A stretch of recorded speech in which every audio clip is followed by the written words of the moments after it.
You are now tuned to BS3 Network.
All right. Welcome back. Yo. Another episode of the Fourcast. I don't know why I got an echo. Can you hear echo? I don't hear echo. All right. Sound fine to me. That's weird. Maybe it's on me. Is it on my side? I got my mic muted. It was me. All right, we back. Another episode of the Fourcast. Tonight's review. Yeah, man. The latest Spike Lee joint, Highest to Lowest, is available on Apple. And I just want to say real quick, I'm upset because I couldn't find this logo on the hat. I couldn't find this hat anywhere. I want to rock this logo, so I'm upset. I just want to say that. That's why my name is changed tonight. We're gonna be on one of those tonight. But go ahead. Mayhem in the building. This was so many great shots to it. It's classic Spike and Denzel or Denzel. Denzel. You hear that? You said his name is actually Denzel. Denzel. Like, we've been saying this wrong all this time. You never said anything about it. And I'm so tired of these white black niggas. I mean, and all of a sudden, Denzel. We've been saying Denzel all week. Man, shut up, man. Denzel. If I'm gonna call him Denzel, I'm gonna call him Denzel. Right. We've been saying that for a long time. Denzel. But yeah, Highest to Lowest. Once again, it's available right now on Apple TV. It was in theaters, I believe, for a brief minute. And this is definitely one of those that I think, as the black culture, we've been looking forward to. Anything Denzel comes out with, similar to some of the movies and films we talked about, where we'll watch it regardless, just because it's Denzel. So right. Let me read. White screen on. Keep talking, man. I ain't turn my white screen. Let me read the plot here. So, 2025 American crime thriller film, directed by Spike Lee, from screenplay by Alan Fox. It is an English language remake of a 1963 Japanese film, High and Low, itself based on 1959 American novel King's Ransom. The film stars Denzel Washington, obviously Jeffrey Wright, who doesn't get his just due. And give him a round of applause real quick. A$AP Rocky, Dean Winters was perfect for that role he was in. And also Ice Spice. Anybody who listens to her, I don't necessarily, but this was the first time that they collaborated since 2006. And I just want to say real quick, Akira Kurosawa, the father of Japanese samurai movies. Wow. He is the reason we have Star Wars to this day. Really? Because Star Wars is based on his samurai films that he has done. Wow. So he is definitely a prominent film creator in the Japanese universe. I just want to shout out. I just want to send that shout out real quick. Yeah, man. Shout out to him, man. I didn't know that. You got Star Wars because of him. So yeah. And even if you don't like Star Wars, you got these movies because of him. Because Right. He dabbled in a lot of different things, but yeah. So Akira Kurosawa, yes sir. Thank you. Salute. I mean, you gotta. We always talk about it. You know, you gotta have the people in the past to set the stage for the future. Right. Absolutely. That's why we have spaghetti westerns, because they're based on samurai lifestyle. That's why you've got, you know, the cowboys and the Indians, you know, or Native Americans. I apologize. I know the nation's a little sensitive right now. But yeah. So politically correct. So when I saw that, I was like, this definitely has like a high low feel to it. So I was like, and it's funny you mentioned that, because I was just like, oh, wait a minute. Okay. So you've seen that high low? I actually own it. I own it. Yeah, I own it. I had it on VHS, and then I bought it on DVD when they re-released it. It was I think is it Centurion? I think Centurion released it. So yeah, I'm definitely one with the Japanese. I'm definitely one with the Japanese. Yeah.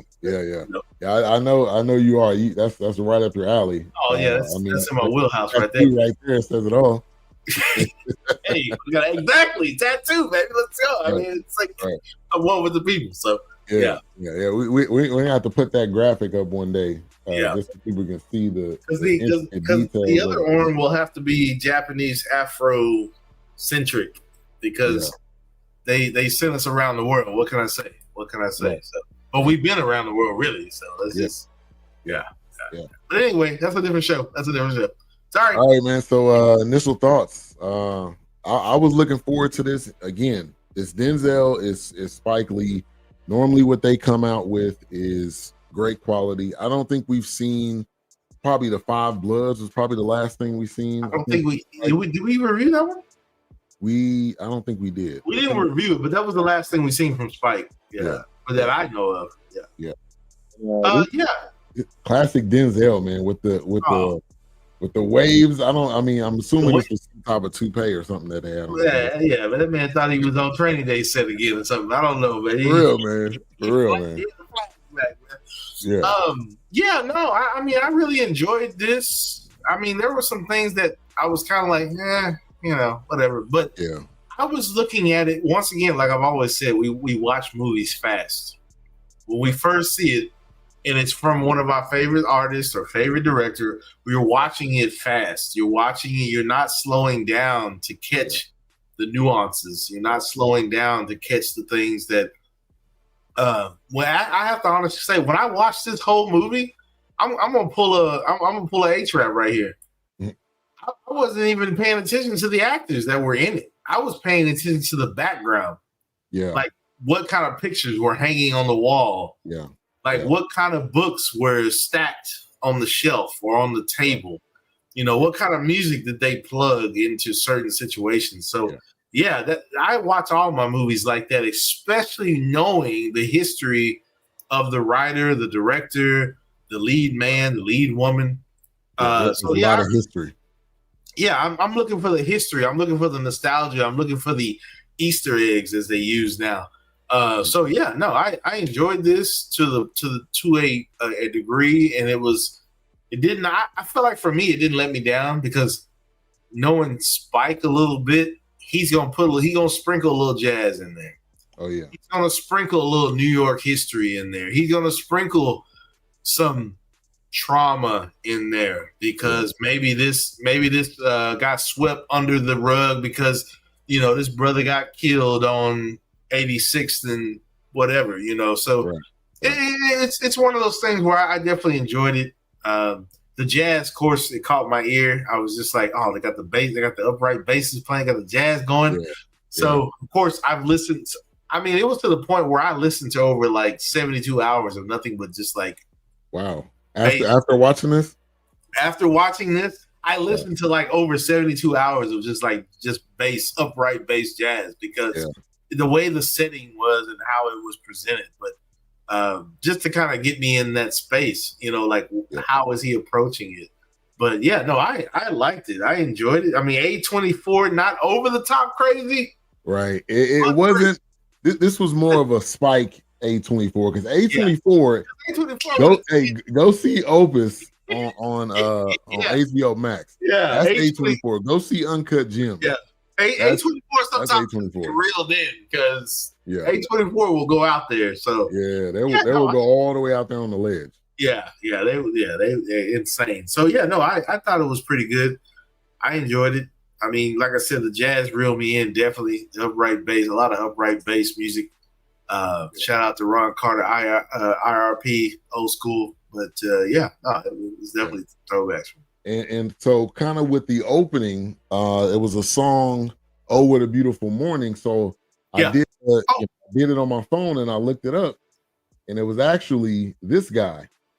That sung it. I'm sure we've seen him before. We've seen this guy before. And here's the funny thing. Here's the funny thing about this song.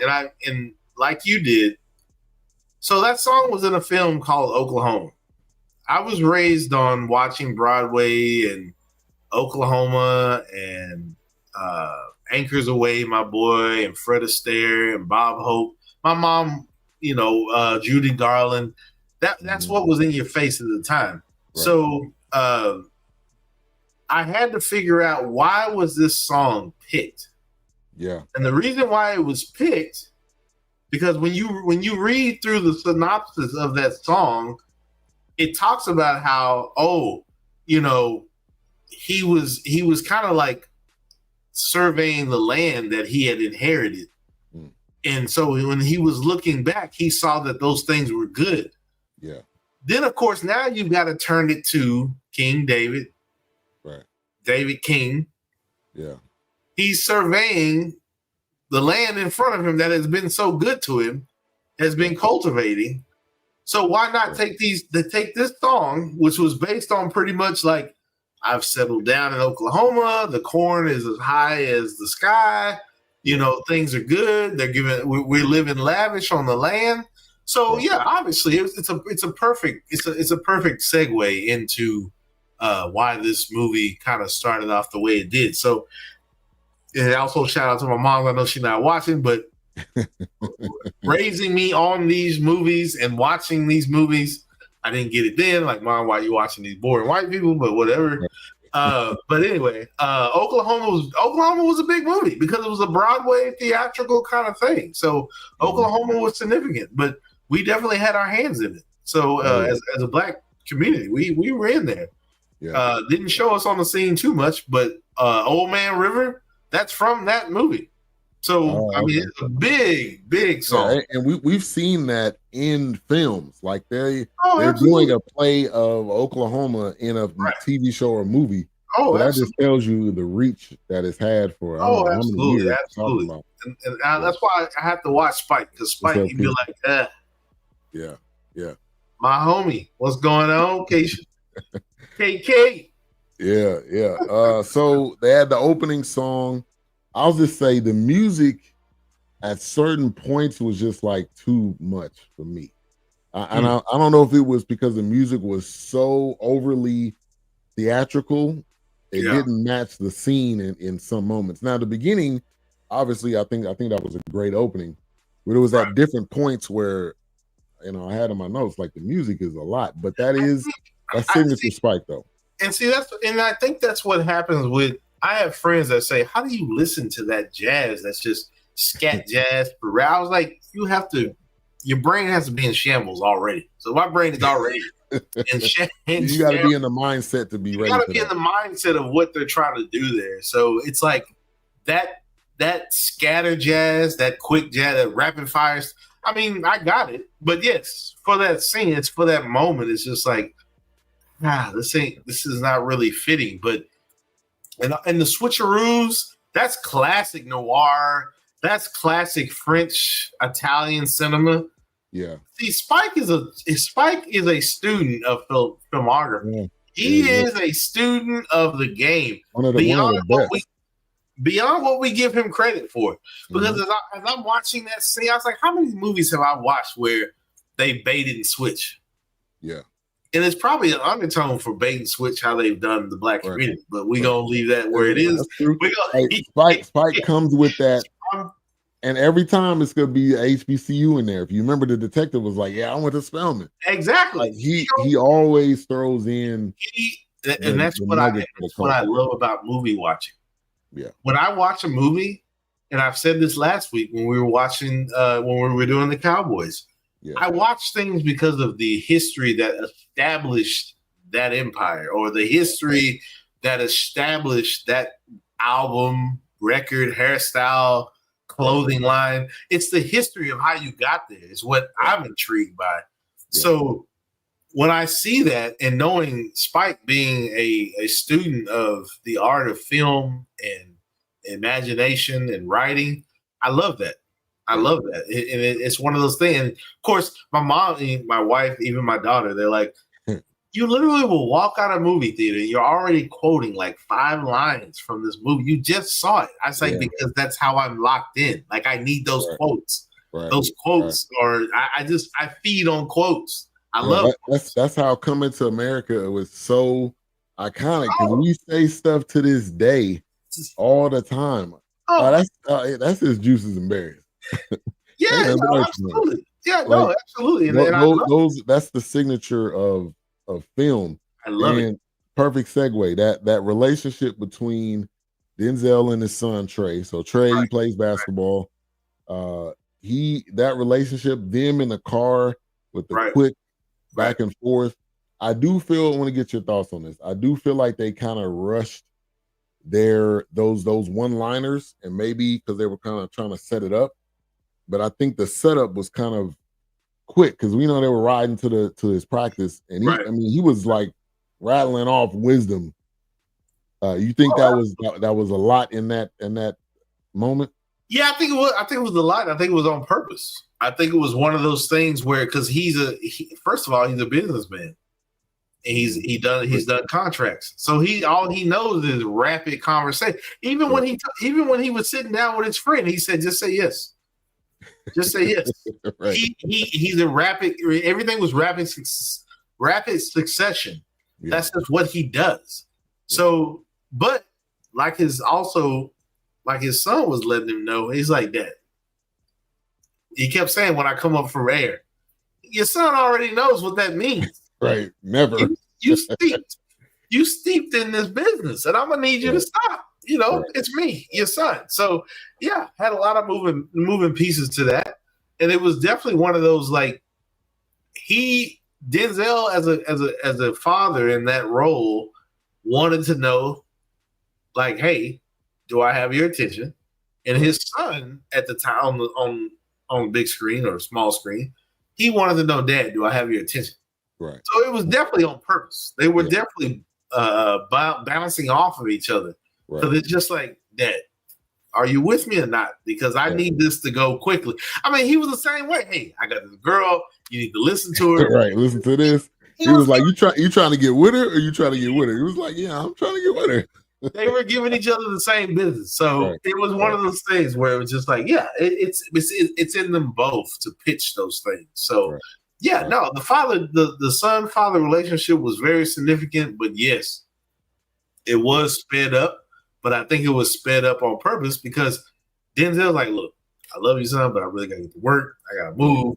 What you got going on with you? Lay it on me while I got a little time right now. My phone not ringing. I'm not checking my emails. So yeah.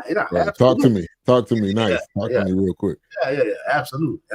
But it was perfect, because it had that father-son relationship, and then you fast forward, him and A$AP Rocky in the studio. That was a whole nother father-son relationship that absolutely. So man, this was, again, it's classic Spike. It's gonna give you the nuggets. It's gonna give you the wisdom. And Denzel again is Denzel. Denzel with a New York fitted is a great film. Period. Yeah, absolutely. You got a New York fitted on. It's gonna be a good film. That's his era. That's his lane. That's where he's from. You could tell he was. I mean, he's comfortable, because this is what he's done. This is what he always does with his accent and everything. Right. So Rick Fox, who's former basketball player, he's the coach on the team. So he had a cameo in here, and his driver is Jeffrey Wright, which again, classic does not get his credit. Actor does not get his just due. Does not. Jeffrey Wright. I have to honestly say, I may have seen something else, but the first time, I mean, consciously, the first time I really paid attention to Jeffrey Wright, it was in Casino Royale and a few of the James Bond movies with Daniel Craig. Now, I may have missed him in other things and didn't know who he was, but I felt like that's when he became a prominence, because he was after the James Bond run, and then he had a series. He was in Westworld. Yeah, I did not see that, but a lot of people talked about that one. Oh, yeah, Jeffrey Wright is definitely solidified. He is definitely real deal. He's all business. Jeffrey Wright definitely has the acting chops. Yeah. And so his part in the film is he's his driver. They kind of say a little bit about, hey, you saved me. There's something that he did for him, probably to get him out of a situation. And so he's driving him around in one of the best vehicles ever. That Rolls Royce. Let me see if I can find a photo of that real quick. That Rolls Royce. A1. That was Wraith. It's a Wraith, isn't it? I think so. I think it's a Wraith.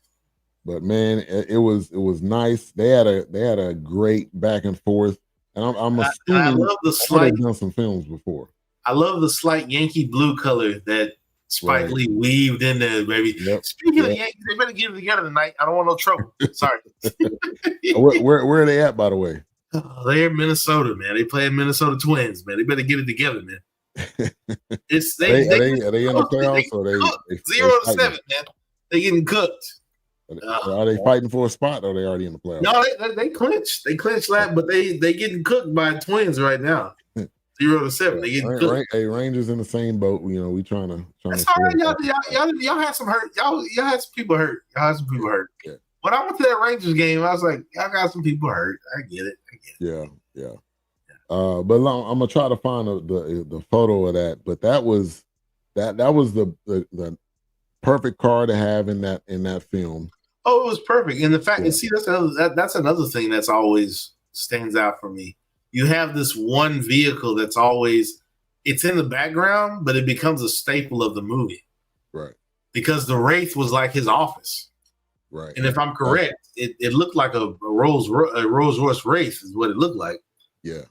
Kind of like a little bit like Lincoln Lawyer. That's where he did his office. Where he did his thinking. That's where he, you pass ideas with his driver. Paul Christopher was the driver. And then when you think of David King David, there's also something with that where he's at the top. He falters. He's in different situations. Yeah. So and they had that Rivian. Is that how you said it? The SUV. That was at the very beginning. The Rivian. Yeah, the Rivian was pretty nice. Yeah, the Rivian is nice, man. Hey, that car is getting a ton of love and film. The Rivian is nice. Yeah, it started out as a truck, but then they dropped that SUV. I haven't seen if they're going to do a sedan, but why would I do a sedan? I'm going backwards. I might as well truck the SUV. Tesla pretty much got that on lock. You don't even need. I don't need to compete with SUVs. Right. Truck. Don't even worry about that. SUV. That's all I need to mess with. The Rivian's pretty nice. The Rivian's nice. Yeah. But yeah, man, classic Denzel again. Let me pull up a couple.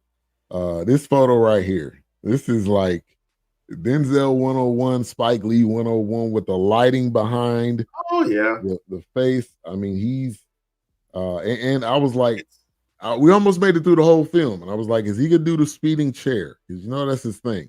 Oh, that's his thing. They're going back and forth, and they end up doing it at the end. So I'm like, all right.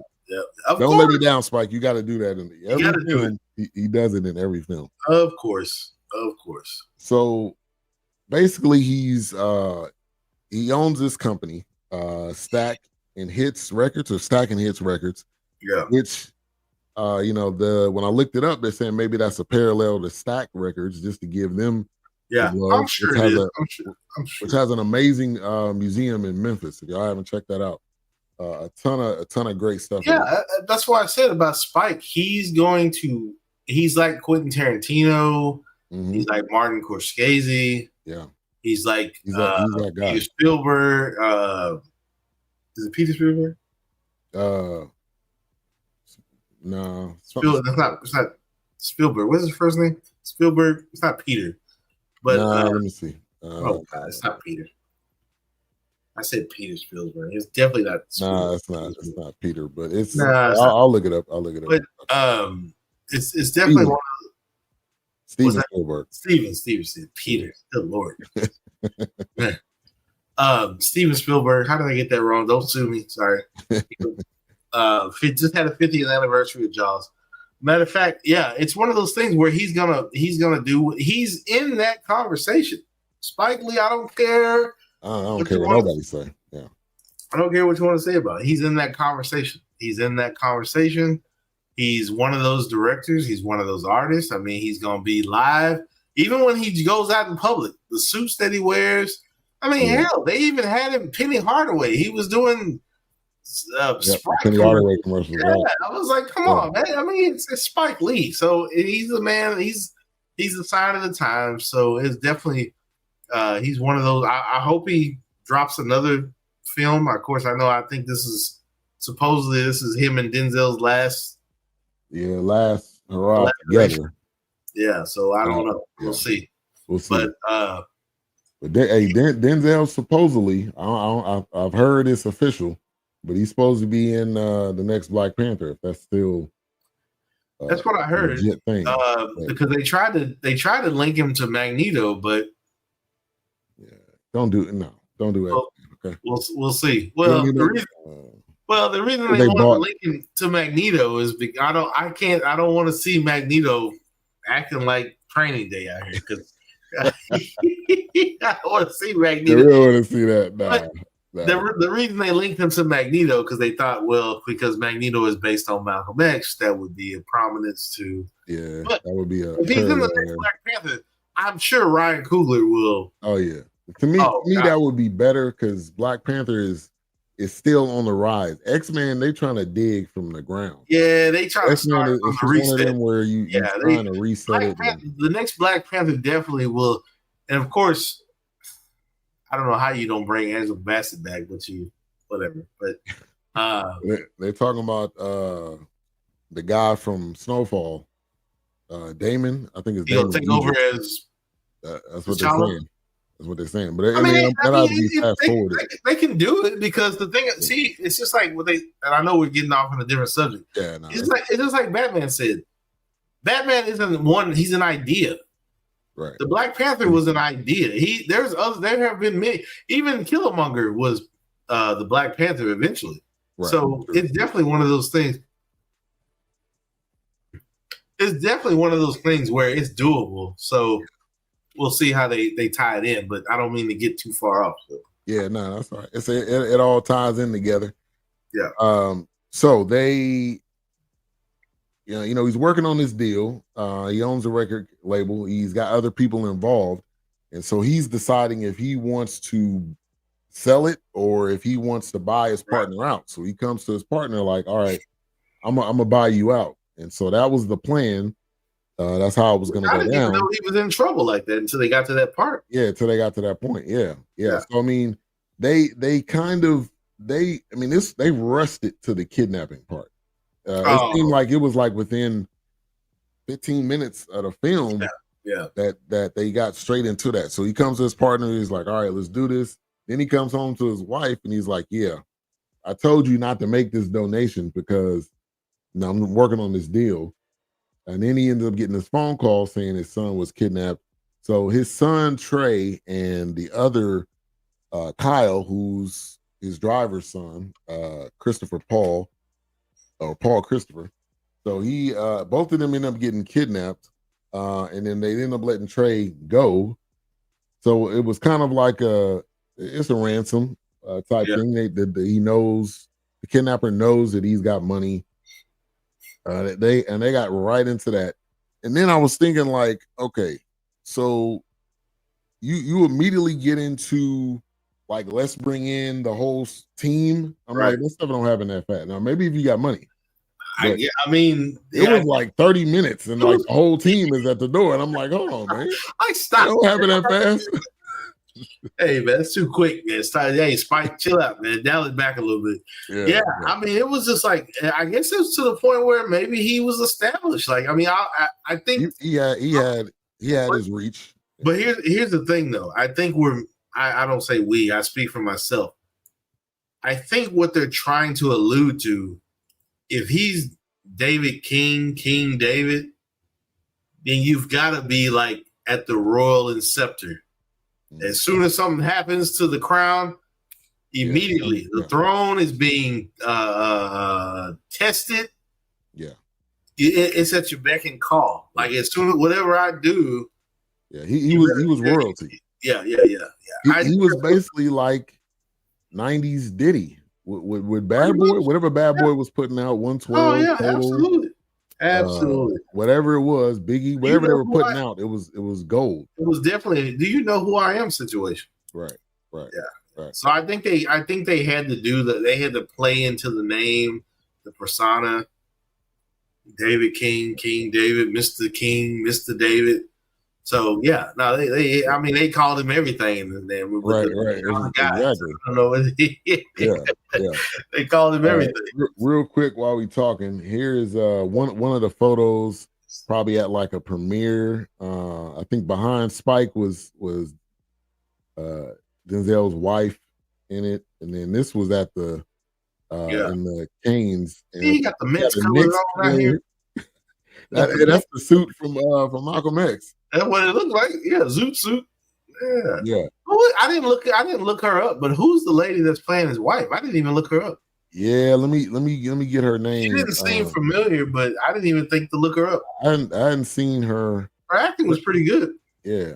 Her name, I'm a butcher it, but it's Ilfenesh Hadera, and she's from Harlem. But she's been in actually quite a few things. Godfather of Harlem, she's in that. Oh, see, I didn't finish that. I started The Equalizer. So she's mainly TV. It's kind of the Equalizer. Wait a minute, Denzel Equalizer. No, the TV show. Oh, Equalizer. Yeah, because I was just like, what? But Godfather of Harlem, it says she has a main role. Oh, I don't. Is she the? I haven't seen her. Really, I only watched the first season, so I just kind of started that show. Is she married to the Godfather himself?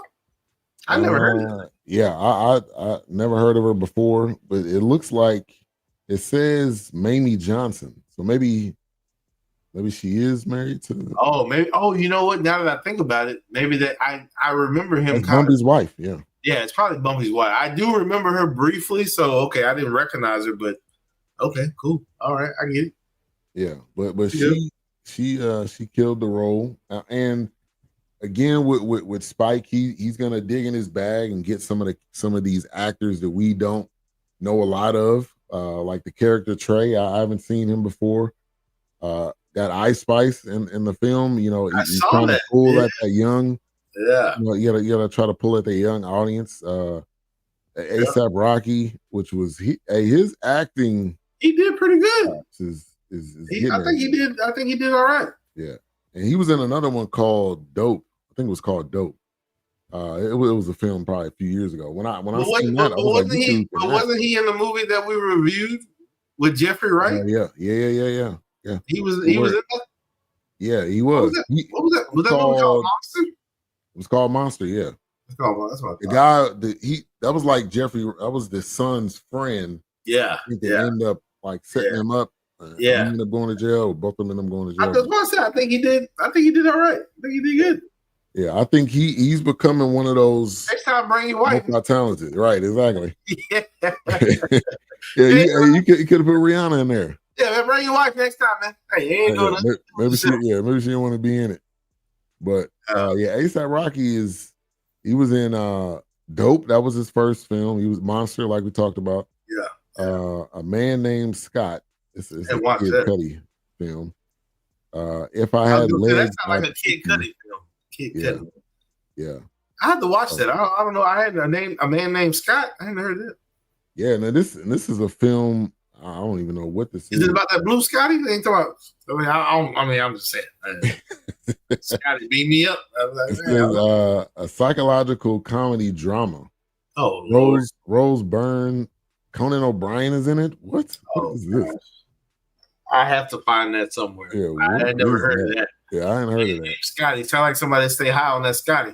Yeah. Sound like an Opus. Sound like a A24, another A24. Yeah, exactly.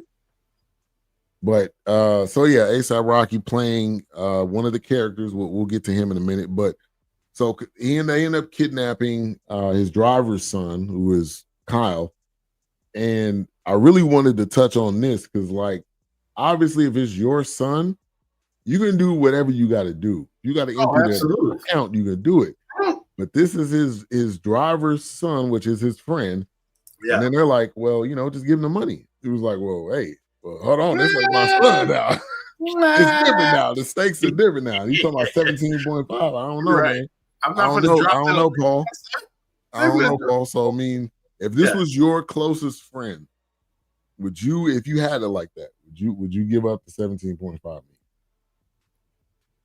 The mayhem in me gonna say, no, nigga, you on your own. You on your own.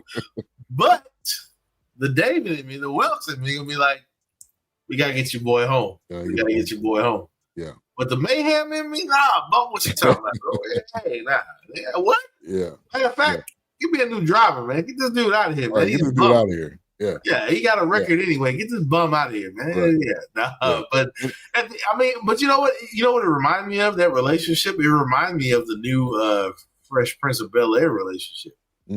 Because Jeffrey and Phil, they kind of had that relationship. It was like Jeffrey had kind of been in the underworld, maybe back in London and kind of doing his thing. And Uncle Phil would be like, hey man, I need you to go clean this up. I need you to get this right. I still have not seen that. You gotta, you know what? He's like the fixer. Yeah, kind of in a way. Yeah, he is. And he's a butler, or he's not a butler. He's the butler, but he's not around as much. He's not really a butler, but because it's sometimes. A matter of fact, it's some days they be like, "Yo, where Jeffrey at, man? He didn't make breakfast." Hey, Jeffrey over the day, man. Jeffrey busy, man. Hey, he like on Scandal. He rolling up a body. Jeffrey out here doing scandalous stuff, man. He got an Alfred role out here, man. He's like, Master Bruce, I have to excuse myself. Yeah, I'm gonna have to go handle something. Partner. Yeah. Honestly, real quick, I'm gonna jump back into this movie, but when I was watching, and I told A$AP this, it was just like I was kind of neglected, this is not the Fresh Prince I remember. But when I got to watching it, then my mind was like, what if there was a different world like this? Yeah. What if there was a Cosby show? Alternate, What if there was a Family Matters like this? Because the way they were doing, what if there was a Saved by the Bell like that? Because now it's like you're getting to the nitty gritty. The training wheels are off. Right. But then you think we had Melrose Place that was trying to tell us, okay, well, this is Three's Company, Melrose Place, we getting gritty. Then you had 90210 that was like, okay, they getting a little slutty out here, Right. So it was definitely like, man, a different world like this would be insane. Different world, the way they did Bel-Air. Yeah, because when you look at that time, they were looking at Black excellence. They wouldn't go put us in a bad light. They had some teachable moments, but they weren't. It wasn't going to be hood. Now you can make a different world in today's time, right? Put it on one of these streaming platforms, and it could be like Euphoria. Exactly. I would definitely watch a different world in this Peacock, Fresh Prince Bel-Air format. Because now they really dropping it in your lap to like, hey, this is what you're getting. So I felt like Jeffrey Wright was playing that kind of guy in this movie. I felt like, even though he's not a butler, but he's your assistant, he's your driver, he's definitely giving Bel-Air vibes. Jeffrey, like, hey man, I got a record. Right. You don't know why I got a record, but David hired me to be his man. I saw the thumbs up trying to call, I don't know what's going on. I don't know. And that was his right hand guy. Because and again, when you when you think about history and when you go back to when we were drivers for, rich white people, we were drivers for the mob or whoever. Absolutely. They confided in that person. Because you were in the car with them every day. They take you everywhere you go. Taxi cab confessions is not new. Right. It's not like it's an Uber and you only take that person that one day. Right. That was your driver, and they was on a salary and everything. So that's matter of fact, that's a segue. So that's what I loved about Quentin Tarantino with Pulp Fiction, because when Bruce Willis' character got in that cab, you didn't see too much of that lady. All you saw was like her eyes in the rearview mirror, but you saw Bud, the character he played. Yeah, she was kind of like, "Well, how was the fight tonight? How was your day? What did you do?" She was definitely that guy, the woman that you could, or that person that you could confide in. Yeah. Because it's like, look, I'm not going to see this woman again. She's got a story to give to another passenger. Yeah. So Jeffrey Wright's character was definitely one of those, hey, don't tell the old lady. Right. The record deal might not be going through. Yeah. We may not land this certain artist. Right. We gonna keep her on trips and lunch and whatever else. Right. So it was definitely one of those like, hey, you're the well that I need to pour into, because once it's in the well, I don't expect it to come back up. So right. Yeah. And he's like, what you think? What you think about this deal? What you think? And he's like, man, you got to take risks. Yeah. And a lot of times it's normally that last person you talk to, right, kind of gives you that nudge in whatever direction. Absolutely. End up going. So it was a great back and forth. I mean, so for me, I can be cheap a lot. So like if I knew I was gonna get the money back, I would definitely do it. I would be like David King and with some reservation. If it was a possibility, I wouldn't get that money. That's a lot of money. I don't care if it's mayhem or what. If I get that money back, I'm like, hey, bro.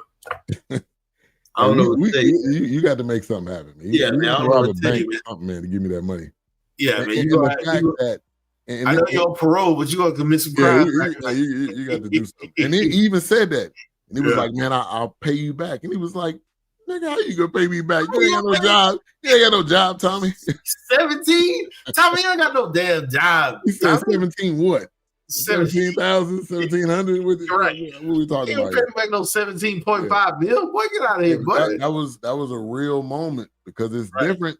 It's different when it's your child or when it's somebody else's. Exactly. Even when you close, even that's your best friend, you see that person every day, whatever. So yeah, that was definitely a key point in the film. And he thought, okay. Then he kind of came to, because his son was talking to him real reckless. And he had to get in his face. That was a real dad moment right there. Let me tell you something, man. You smelling yourself, as my grandfather would say. Exactly. He had to get in his grill because he was talking real sideways. And then at the end, he was like, David King, he only think about himself or selfish or something like that. And that's why I said, in that part right there, it's like you still didn't understand. Yeah. He's like, do you understand me? You hear me? You still didn't hear, because you still shooting at it. Right. David King always thinks about himself. But then he had to hit him with the facts. It was just like I said, Dad, when you come up for air, right? That's what you said, right? Okay. Right. All right. Right. Yeah, and then in pure parent fashion, you walking out the door and he was like, we got to fix this door. Yeah. We like that now as parents. We be trying to change the subject after they be trying. Because your kids want some candy. Because your kids don't hit you with facts. Right, I'm about to go to Wingstop. You want some wings? Yeah. You good? You want lemon pepper? Extra lemon pepper? That was like that parent apology. After they whoop you over behind and you over there sniffling. Right. You're like, yeah, I'm about to go to the store. You want some? But I'm still hit you with these facts, though, Pops. You still know you ain't doing it right. Yeah. Absolutely. You know you slipping. You already know what time it is. Yeah. Absolutely. Well, I mean, that was a key moment, because again, if he didn't have that conversation, he maybe would have went, otherwise. So 17.5 million. King's like, all right, I'm gonna pay the ransom. And then they have this photo right here. Let me pull this up. So this is when and this is a great shot right here. This is like cinematic masterpiece right here. He's sitting in the middle. You can see his wife. You can see Dean Winters. You can see the detectives. everybody's kind of listening in. And this is a great shot because he's like, oh, I can just sweet talk this dude. I mean, I'm King David. I can just talk to him. We'll make this happen. Like, what do you want? What you want, man? Right. Well, how can we set I got it the up? keys to the city, Right, man. What you want? Right. What do you really want? Because I can make this happen for you. And so the kidnapper, like, he ain't having it at all. He like, nah, man, your time is up. So, he taking that phone call, he kind of knew. I think he went into it real like careless because it really wasn't his son. So if it was his son, he might have been a little bit more like, all right, I need to be walking on pins and needles so my son don't get killed. Right. But that's his wife to the left, and so this was a and for those go back to that still. Yeah. Let's give it up for Dean Winters to the left. Facts, man. Facts. The original mayhem. The original mayhem. The original the mayhem. Yeah. If you don't know Allstate Insurance by now, the original mayhem, Dean Winters. Come on, man. Let's give it for Dean Winters. Dean Winters, he not out here in enough movies, man. He ain't out here in enough shows. I had to do a double take. I'm like, is that him or is that somebody else? The one and only, the real mayhem himself. Yeah, I had to really look twice because shout out to Denzel. I mean, shout out to Spike Lee, man. He gets those characters that fit his film. Some people I think pick characters and just throw them in a film. And see, and I think that's what Tyler Perry tries to do. Because when you have that that's like taking Bill Barr and throwing him in like if you did a Set It Off 2.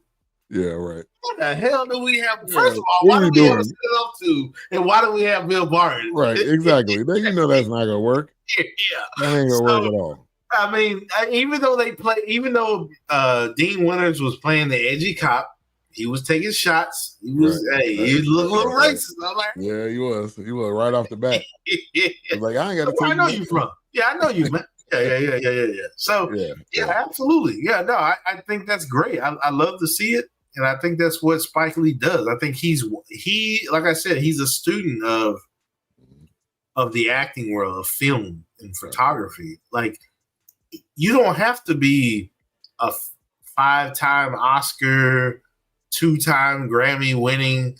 Like, this is this role I got a role for you, man. Yeah. I got a role for you. I'm gonna put you in this film, and you, you're gonna be perfect for it.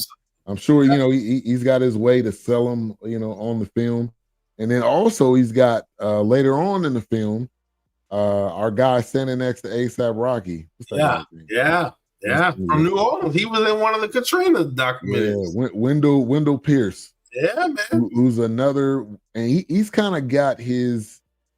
He's kind of like Adam Sandler a little bit, where he has some go-to people that'll put in the film. Yeah, Wendell Pierce is kind of one of those. Yeah. Jeffrey Wright is probably one of those, but he other than that, the cast is really unique because it's not a lot of absolutely kind of Spike's go-tos. But it was cool to see Wendell Pierce in that. All right, so he ends up paying the ransom, or he's deciding that's what he's gonna do, and then they end up showing Kyle, who's like in this tub in the basement. And so I'm like, is he dead? Is he alive? And that was a little bit of a switch. Okay, that was kind of the plot twist, because when you watch this preview, you think the entire time it's Denzel's son, the one that got kidnapped. Right. But spoiler alert, it was at the beginning. It was at the beginning, but it was his driver's son that actually, because ASAP Rocky's kind of blind. They all look alike. Right. You know how it is. Yeah, they all look alike. And shout out to the overshot. Now, I may be overthinking it. The shot over the tub slowly coming across. I mean, we know we have my ancestors tied at the bottom of the ship. Yeah. And then like sardines. Spike was definitely thinking about it. Spike was definitely thinking. I mean, come on. It's Spike. Because it was like you were in a cellar. It was like you were underneath the ship, like you said. Yeah. Had the music playing. Have you checked out the soundtrack yet? I have not, actually, because I was too busy listening to all that upright bass jazz. I have not actually. Did you listen to it? I haven't listened to it. So it has a lot of the cinematic songs on it. So all of those. So let me ask you this.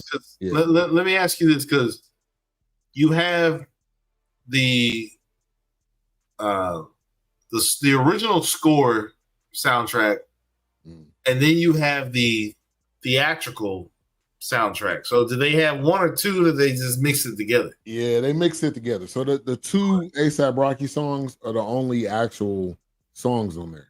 The rest of it is basically the score. So the songs throughout the film. But you would probably like it. And the two A$AP Rocky songs are nice. I like both. I had to check it out. I had to check it out. I didn't think about it. I usually listen before or after, but all this upright bass music over 72 hours of nothing but upright bass music. Yeah. So yes. So I think all along, as soon as you heard the voice, even with the preview, you knew who the kidnapper was. The kidnapper is A$AP Rocky. So there was no kind of mysteriousness there. We kind of had a sense of who it was.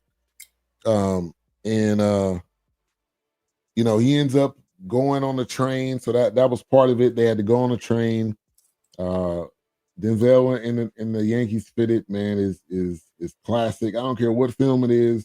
Hey, if he's got that Yankees Fitted on. Hey, man, let me tell you, it's real. I own a few. I'm just saying, but you know what time it is, man. They looking at you in public, man. And then kind of again, Spike. He's on the train. It's not just gonna be a smooth ride.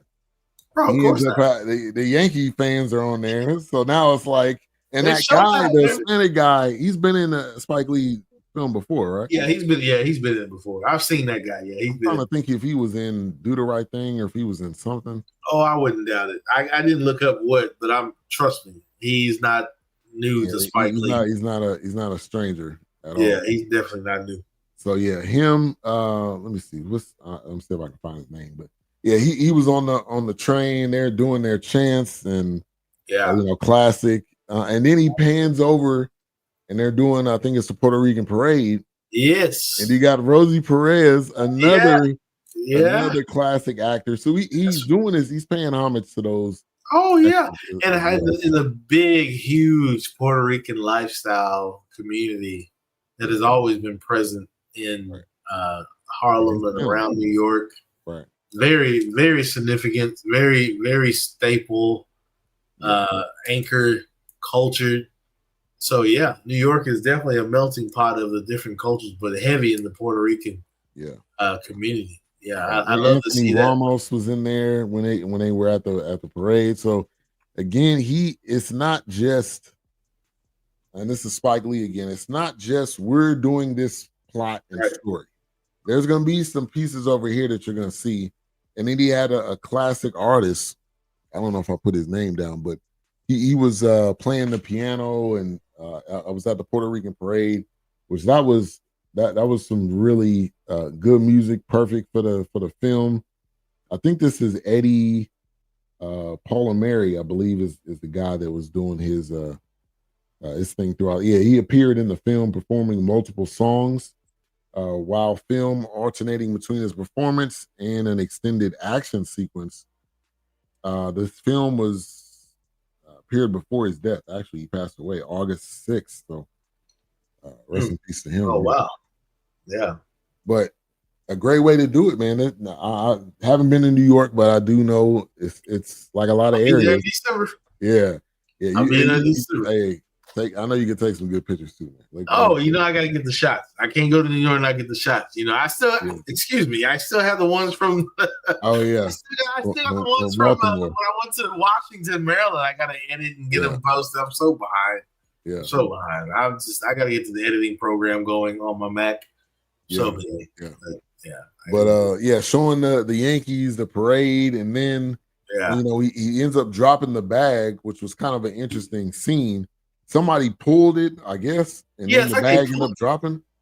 It looked like they pulled it, but then it dropped, and I'm just like, because the train car kind of separated.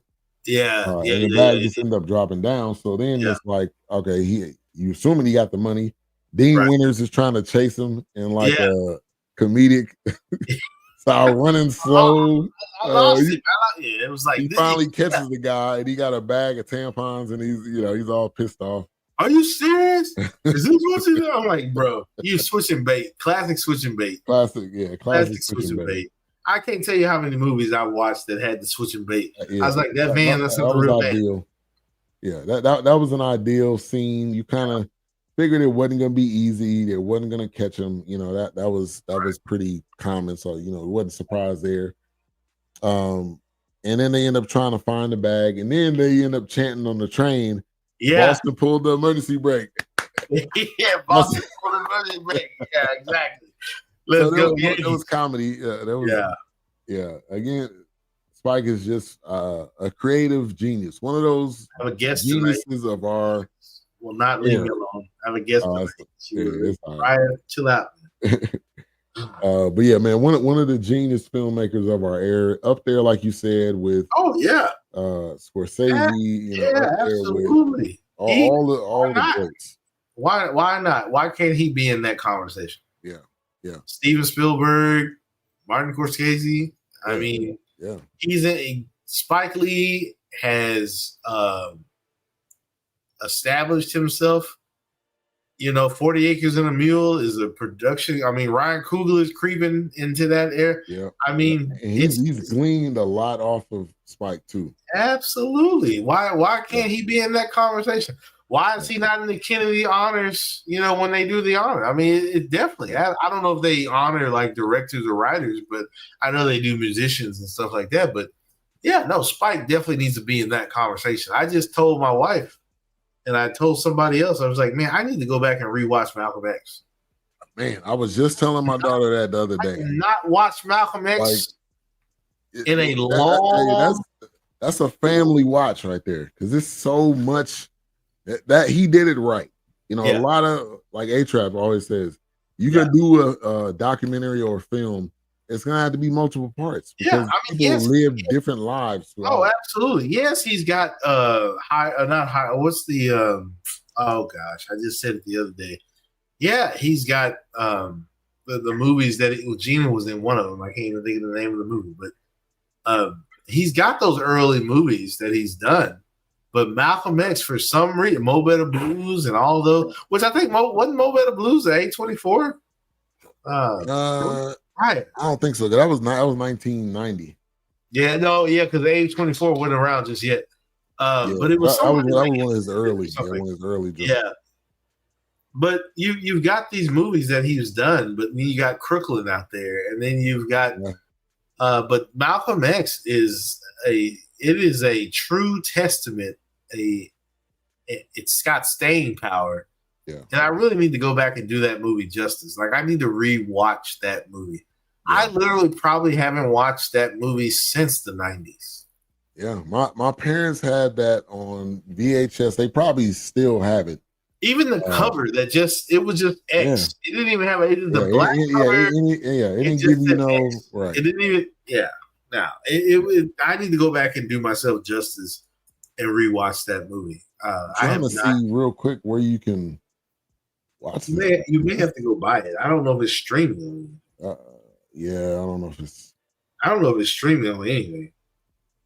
Yeah, that would be really. Was it 4 parts? I think it was 4. I think so. Yeah. Well, if you ever speak against my mother, I mean, even the pronunciations that Denzel had, like how they would speak at that time, it was just like, nah, man, you're gonna be speaking against my mom like that out here, man. Yeah, man. Because I seen they did a side by side of him and Malcolm X, and it was just it's pretty much kind of spot on. Here's the funny thing. Here's what I love about this movie, and I was watching it before they even honed in on it. If you remember Denzel, when he turns around, he sees a picture of "Long Live the King." That picture is significant for many reasons, because it's the same pose he did when he was playing Malcolm X. Except Malcolm X would always kind of have his finger like this. Right. Well, Denzel had his hand like this. Right. But it's a young Denzel, so it spoke many volumes. Yeah. Spike Lee, if that's y'all last movie together, Long Live the King, Denzel, whatever you want to call it. Yeah. that picture, that album or that magazine shot that they had, if you can pull it up, I don't know if you have it, but that was that spoke in so many different languages as far as like Malcolm X movie they did, or Denzel, his young coming up. He's capturing directors and writers by storm.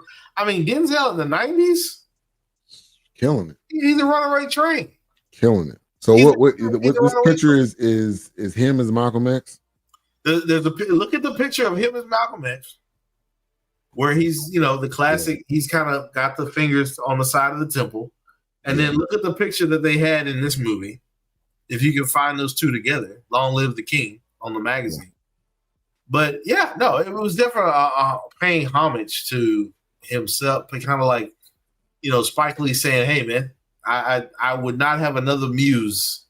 I would not work with anyone else because you've been that guy," kind of thing. So heavily significant. But definitely need to rewatch Malcolm X. It says it's on Apple TV. It's on Prime. I don't know if it's free on Apple TV, but I mean, honestly, I need to go buy it physically and own it because great movie. I need to rewatch it. Haven't watched it really. Like I said, it's probably been since the 90s since I've seen it. I don't recall any time in the 2000s that I've actually watched that movie. Yeah, I haven't. And now with kids, like they need to see it because that really showed him. And I couldn't find that photo, but this is one with a side by side of him and Malcolm X, man. I'm telling you. So this crazy, man. I mean, insane. And if you look at this picture, and if you could find, matter of fact, I may have seen it too, but the one where it shows King David, "Long Live the King," that magazine where he was sitting, I was just like, oh, it's definitely a nod to the young Denzel Washington. If I can find that real quick and send it to you, but we're gonna see if I can send it to you. Yeah. But I mean, a lot of great work that they've done together. And so this was their sixth film. They did Mo Better Blues in 1990. Yep. Malcolm X 1992. He Got Game 1998. Inside Man 2006. And the Inside Man was insane. Yeah, that was a good one. And this is the fifth one, actually, highest to lowest. So where would you rank this one? Obviously, to me, Malcolm X is one. He Got Game was great. He Got Game was I don't know. That's probably. I think I would go Inside Man 2. He Got Game 3. Mo Better Blues. I'll probably put that one last, and then probably highest to lowest. Mo Better Blues. I'd have to move it because that's just because I'm in the jazz. I'd have to move that. I'd have to move that before He Got Game, but definitely not before Malcolm X. Yeah, that was just Malcolm X was done. I mean, even when I found out that Denzel was playing a Malcolm X, I didn't even know Spike Lee was directing it really. But then when they kept saying Spike Lee, Malcolm X, I was just okay. Yeah. And then I actually watched it, and we had it on VHS. Yeah, and it was a box. It was 3 or 4 tapes. It was a box set. Yeah, it was. Even if you don't have a VHS, you need to own the box set. Yeah. And then you need to go buy the DVD. Right. Because it's one of those. Yeah, it's one of those that you need to have a copy of. Yeah. I need to own this movie physically. Yeah, no. This movie probably falls with him and Denzel collab. This is probably. Oh gosh. It's probably right after He Got Game. Yeah, it's definitely He Got Game. Yeah, and again another father figure type film. Yes. To his son, kind of like above the rim a little bit. And if you notice, He Got Game. There's a basketball reference in this movie. Yeah, Spike Lee once again doing what Spike Lee does. Right. Why can't he be at the table of the conversations? Right. Why can he not be at the table metaphors? the way that he pays homage to those before, absolutely, and current. So so let's get back to it.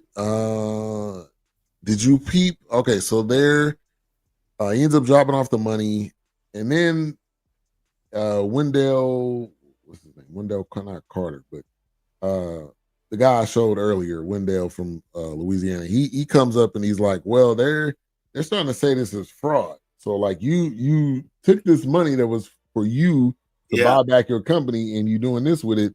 So you got to get this money back." And he's like, "Well, hold on, it's still my money regardless." It was like, "Yeah, no matter. You was gonna do something with it.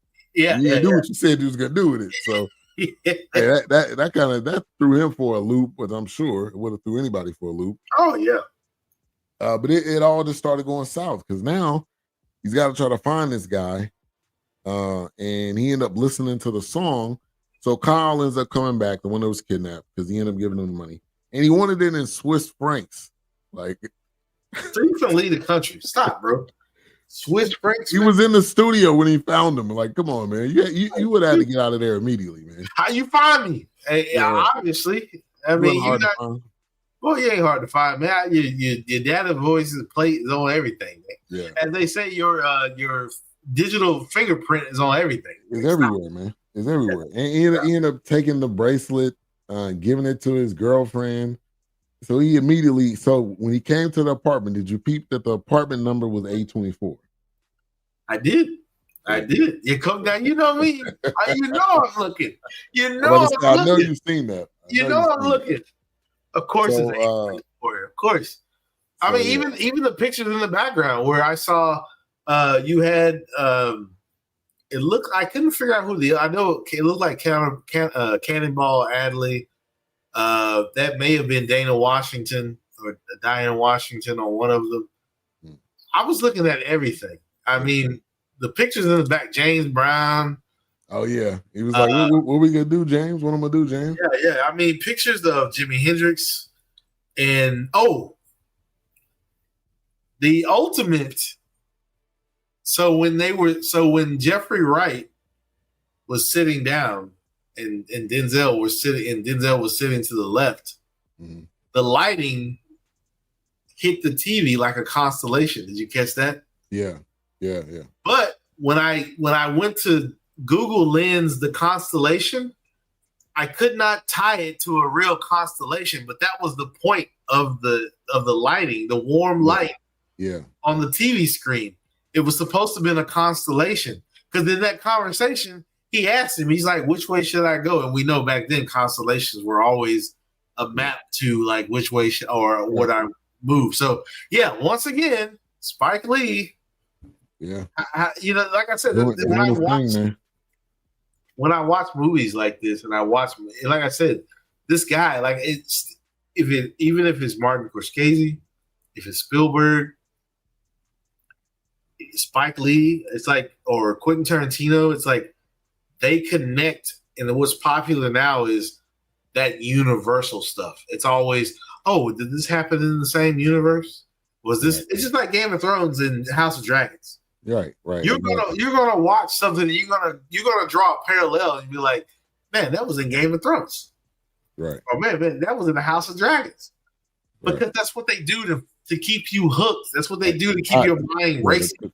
To tie you in. That's what they do. Yeah. Akira Kurosawa did the same thing all the time. That's what he did. That's why matter of fact, there's a scene where Yoda in Star Wars, he does his hair, the hair that he has left. Yeah. He rubs his head like that.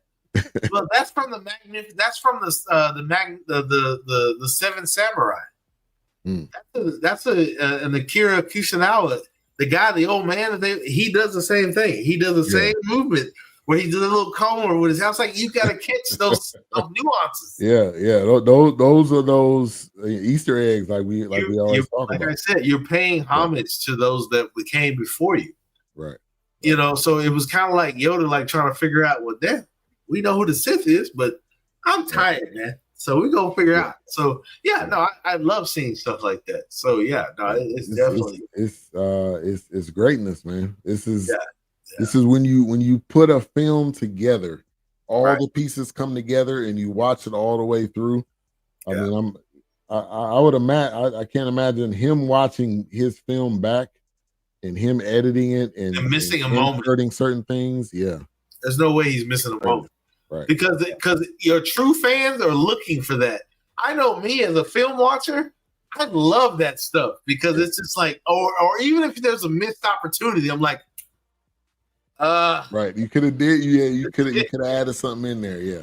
There's been us being film critics. We watch and even listening. When I'm listening to music, I'm like, oh, he could have put something in there, right? Exactly.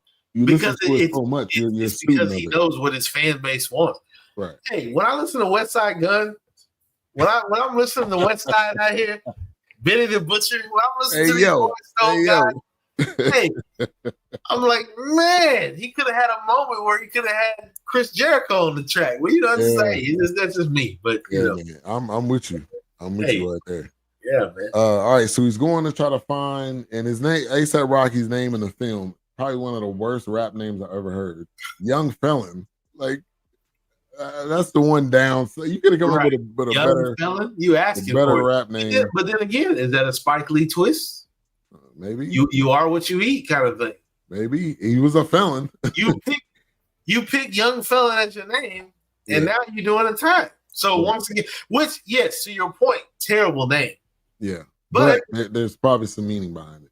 It's even the conversation when he found him in the studio. That was a record label talking to a new artist. Right. And I got a clip we go play with him in the studio. But when he said he was like, yeah, he's in the studio and he was talking to his girlfriend or wife or whatever. Yeah. And he's like, you can see the red door in that hallway. That's like classic Spike. He's standing here, the door is down there, and it's like, all right, this is the moment. Like, what do you do to get to that end? Right, exactly. Absolutely. This is it. So let's get to this this clip. Denzel talking to A$AP Rocky, which was this was acting at his best right here. So we'll be right back. So that clip, iconic right there. Great back and forth. Yeah, the clip is big. A$AP held his own. Oh yeah, absolutely. The clip, then that's what Denzel was saying in the interview. But like I said, that clip right there alone, it's definitely a metaphor to I'm the record label. Right. You're the talent trying to get hired. Yeah. That's in everyday life. Yeah. Yeah. You're gonna have to come with something better. You're gonna have to come with something better than you trying to feed. We done heard that story 1,000 times. You trying to feed your daughter and your wife. Okay, well, we ain't worried about them right now. Yeah. You're not really in here for them, so stop. Yeah. Right. You playing. And classic hip hop film, he said Nasir 94. Nasir, I mean, like, and I think this is the perfect person to use because A$AP Rocky is a rapper from New York. I think he's from Harlem, if I'm not mistaken. It was Harlem, I think. Queens. Yes. I mean, this is the perfect guy to use. Why would you get anybody else? Yeah, really. I don't think there's anybody else you could have got for this role. And that's what I like about Spike Lee. Why would I bring in John B from Ohio to play some R&B cat that was raised in Brooklyn or Queens, right? Scranton. Like, what? Right. Why would I get Eminem to play this role? Why? Why would I get Eminem from 8 Mile to come over here? Right. The home of hip hop, the home of rap. Right. And he's young. He's young enough to play this type of role. Oh, absolutely. He's got the charisma to do it. Was set in New York, and once again, him. Honestly, I'd like to hear the conversation with him and Jeffrey Wright because they reuniting. Yeah, because Jeffrey Wright was the dad and Monster. True. Like, I don't think they actually talked.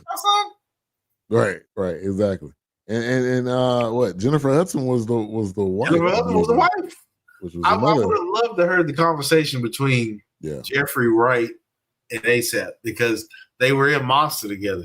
Right. So I'd love to hear that. Kind of like I wonder if there's any kind of information. I'd love to hear that conversation, dialogue or something. And then it makes me want to think like Man, I need to. I want to watch some sit down interviews. Normally, I try to do that before, but I didn't get a chance to this time. But I'm sure they got a ton of interviews. Them sitting Oh, I'm down and sure. talking, and Denzel, shouting out ASAP. ASAP, Yeah. obviously giving his respect to And, Denzel. and honestly, once again, because of the accolades and how big Jeffrey Wright and how Denzel's got to be one of probably the biggest people on the screen this entire.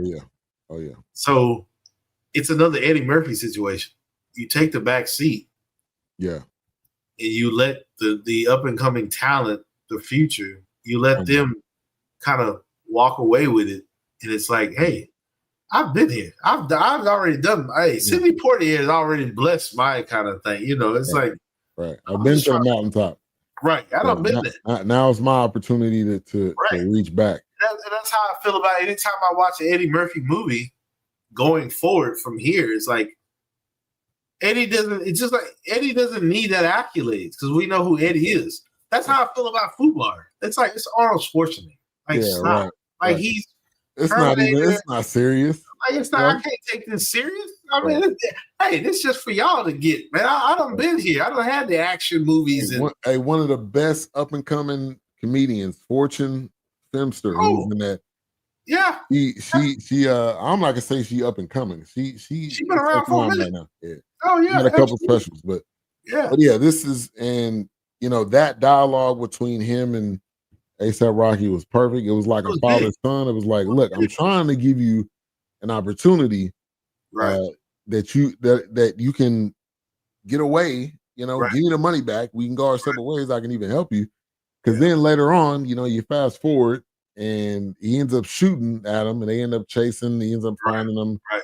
But you still never really just cooled your head. He was still a hothead. He was a hothead. Then he ended up going to jail. He ends up coming to talk to him.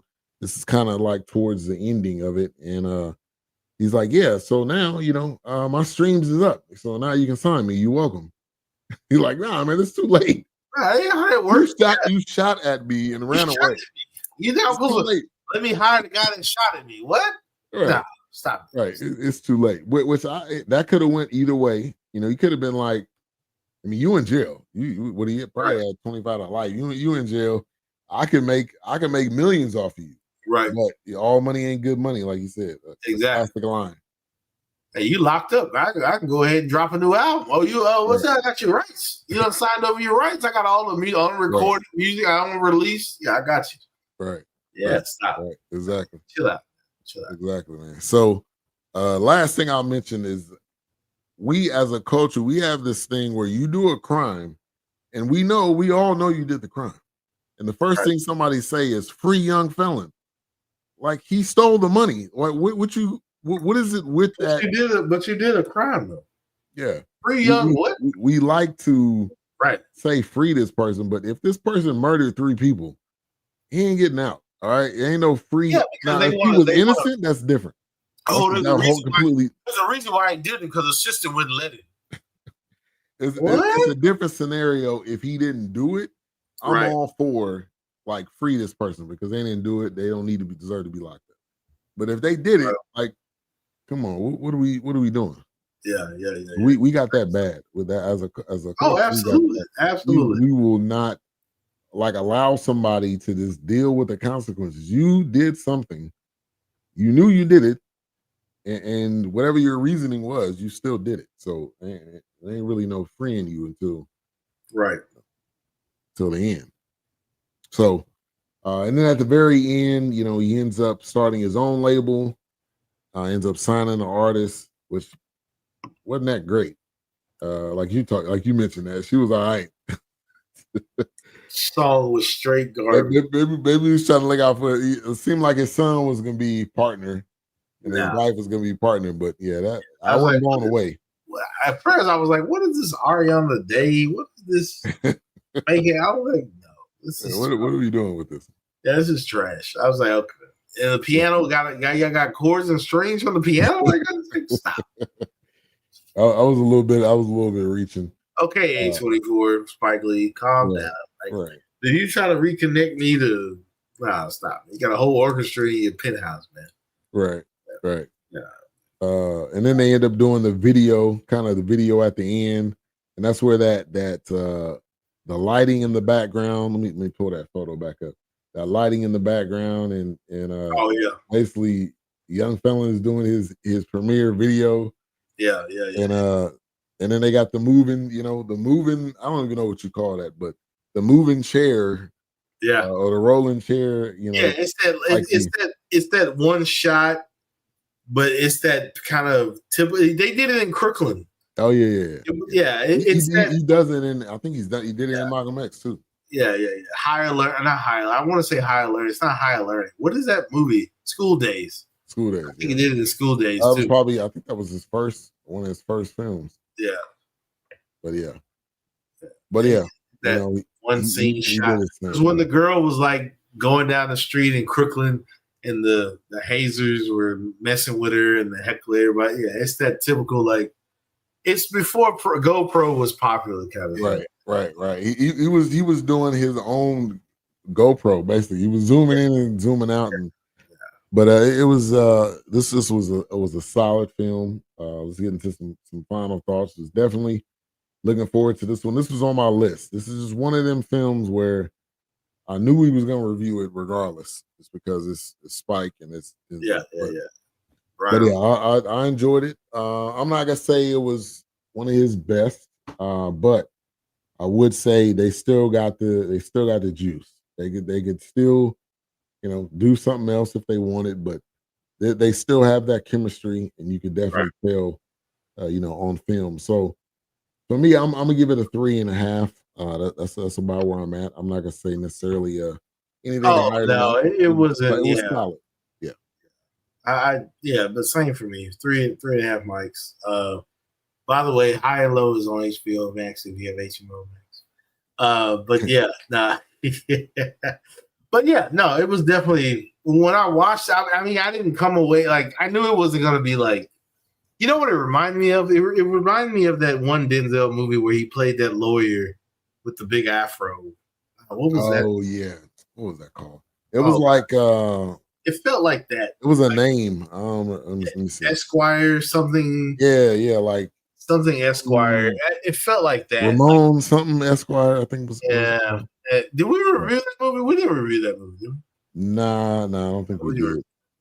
It was something Esquire or something, but definitely 3.5 mics for this one. Yeah. Roman J. Israel Esquire. Roman J. Israel Esquire. Yeah. And I don't. That wasn't a Spike Lee. No, it wasn't a Spike Lee. I don't know who did that one. I can't remember who did that one. But yeah, it was kind of that feel. The music was a lot, but the acting was solid. A$AP Rocky did his thing. Denzel is Denzel. So and Spike normally Spike's in it. He didn't put himself. Well, he hadn't done that maybe in the last. He hadn't done it in a while. Yeah, it's been a while since because he wasn't even in. What was the one on Netflix? The Five Bloods. Five Bloods. Yeah, he wasn't even. I don't think he was in that one. Yeah. So yeah, no, I 3.5 mics. I wasn't expecting anything too crazy. Yeah. I mean, even if it was the new Gladiator with Denzel, it would have been 3.5. Maybe 4 mics. I mean, I only watched Gladiator because Denzel was in it. Right. It's like, and the first one was good. So I was like, all right. The second was kind of like, okay, it's a long time again. You're reaching. So one of them long. It's just like, Macbeth is on Apple. I didn't watch Macbeth. I got to finish it. I started. I didn't watch it, but I started it. But yeah, it's Macbeth. We heard enough of Macbeth when I was in school. We already know. Yeah, we already know the deal on that one. So let me give you the ratings, the film ratings, and what the critics think. Which they didn't look like they rated it too high, but we don't really go off of that. We go watch 5.7 IMDb, 89% Rotten Tomatoes. So interesting. Yeah, definitely. I don't think they've had enough people watch it to give the Google review, but people are gonna watch this. This was 90s music mogul CEO, yes. The Suge Knights, Master P, Diddy. This was all of that kind of wrapped in, probably kind of wrapped into one. Oh, absolutely. Face, this kind of like, this could have been he could have took pieces from all of those different, CEOs during that time. So, but yeah, I enjoyed it. Sure. I would definitely say watch it, check it out. Next week, I will not be on, so I'm gonna get probably with A-Trap. I think A-Trap should be back. I was thinking y'all could do the that Charlie Sheen. It's like number 2 on that's number 2 on Netflix. Let me tell you something. Hold on, real quick. Pause that. Pause that, man. Hold on. I'm still five moving. Pause that, man. I'm listening. Talk to the people, man. Talk to the people. Yeah, but that man, Charlie Sheen is that story is wild. His life, Absolutely. well, Emilio Estevez, it's not really Charlie Sheen. Oh yeah, he 100%. He real. I can't find my movie, man. People probably think I'm crazy. But let me tell you something. My favorite Charlie Sheen movie of all time. Is it Major League? No, it's Navy SEALs. Okay. It's Navy SEALs. I can't find it. I got it in my movie collection. Navy SEALs. Because Charlie Sheen was unhinged in Navy SEALs. He was already off the. Yeah, he was off his rocker. He was already off his rocker. Even in Navy SEALs, he was a hothead. He wasn't going for no shit. And of course, I wanted to be the Navy SEAL at that time, but they wouldn't take me because of my flat feet. But yeah, Charlie Sheen, I gotta watch Charlie Sheen winning. Hello, right. I mean, yes, right. Yeah, man. I gotta have my first. Yeah, probably my first. I was a big sports fan. Played baseball, little league. So Major League was my first. Major League, him. The animal, baby, the animal. Yeah, man. Hey, he was in Ferris Bueller's Day Off. Brief. I think. I didn't know that. I think he must have been he was like not unscripted. It was like kind of a little cameo, like uncredited. Cameo or something. Okay, I didn't know that. He was killing it in the 80s. That's why I said I can't find my Navy SEALs movie. But the Navy SEAls, that's my first Charlie Sheen movie. Navy SEAls? Yeah. He was already out of his mind on Navy SEAls. He was already out of his mind. I was like, man, Charlie Sheen. And then, of course, he had Hot Shots. Hot Shots Part 2. Part 2, yeah. Yeah, man, come on, man. See, all that stuff, you got to go back and rewatch because it's just like, I didn't appreciate it then. But, yeah, Charlie Sheen, oh, yeah, he was. Yeah. So they're saying it's a no holds barred documentary. You know, you can go in. Sure. You know, he don't care. He's sitting down and talking, so you know you're in the ring. He don't care. That dude had he one of them people that has lived a crazy life. He only Why do I need to hide it? Why do I need to hide it? Right. Charlie Sheen is living life, baby. Right. He's only 60 years old. I thought he was older than that. Yeah, well, it's because he lived a fast, hard life. It's he was kind of like the black sheep of the family. Hey, man, you gotta chill out, man. Right. Yeah, Emilio Estevez had to change his name, man. Emilio Estevez. Right, man, dude changed his name was Carlos Erwin Estevez. Man had to change his name. Charlie Sheen. Hey, it worked though. I'm telling you, man had to change his name. It was crazy. He lived his best life. He's still out here. So. Yeah, man. So yeah, we'll see you about next week. Get with A-Trap and we definitely got to do that Charlie Sheen one. It's like a 2-part. It is. On Netflix. But yeah, man, appreciate everybody for tuning in. Thank you for the support. The thumbs up, Blue Streak, Theodore. Thank you for tuning in. Appreciate it. RC, Ronald. Keisha, we know you sleep. That's Keisha. We know you sleep. Yeah, she went to sleep. Yeah, if you're watching this on the replay, thank you for tuning in. Leave a comment, leave a like, subscribe, give us your thoughts and opinions. Make sure you check out A-Trap on the End of the Bench Media. He normally does a show every day, so make sure to subscribe to the channels. And we'll see y'all next week. Once again, peace.